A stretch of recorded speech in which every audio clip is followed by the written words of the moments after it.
খিদে পেয়েছে। রান্না না হলে আমি চা করে দেওয়া আমাকে।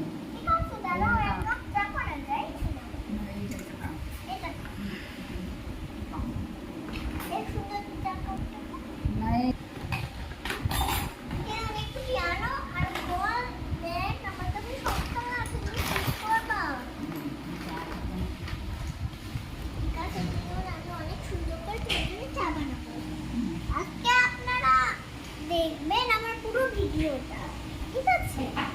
দেখতে থাকবেন পুরো ভিডিওটা। যেদুন চা খেতে চাইলে তাতেই রান্না বসবো। আমি অনেক কোন দিকে কোন রান্না করবো? হ্যাঁ, আমি অনেক রান্না বসবো। তুমি কটা করো? চাটা নিজে একটু বানিয়ে খাও। অনেক রান্না আজকে কি রান্না হবে?